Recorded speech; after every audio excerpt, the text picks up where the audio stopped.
Сәлеметсіздер ме? Бүгін сиыр етінен хе салатын, яғни ащы салат дайындайтын боламыз. Ол үшін сиыр етін жақсылап 2 жарым сағат жай отта асып алдым.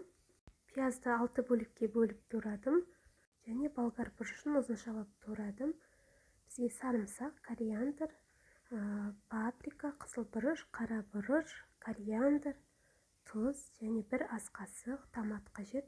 Табаға 2 ас қасық сұйық май құйып, қатты қыздырамыз. Оның үстіне етімізді салып, томат салып, 1 минуттай қызартып аламыз. Онан соң тұз және приправаларымызды салып, тағы да 30 секундтай араластырамыз. Еттің түсін өте қызғылт қылғымыз келсе, паприканы көбірек саламыз. Дәмдеуіштерімізді жақсылап 30 секундтай араластырамыз. Онан кейін үстіне туралған пиязымызды саламыз. Оны да 30 секундтай жақсылап араластырамыз. Тоқтамай араластыру керек, себебі асты күйіп кетеді.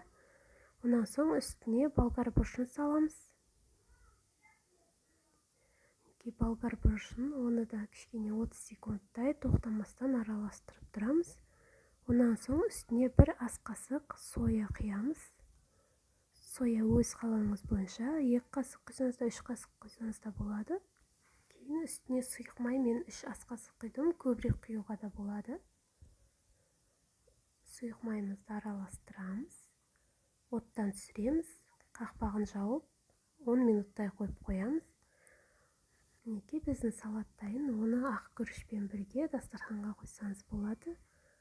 Ал еттің сорпасын мен картоп, пияз, күріш салып сорпа жасадым. Мынадай мөлдір, өте дәмді болды.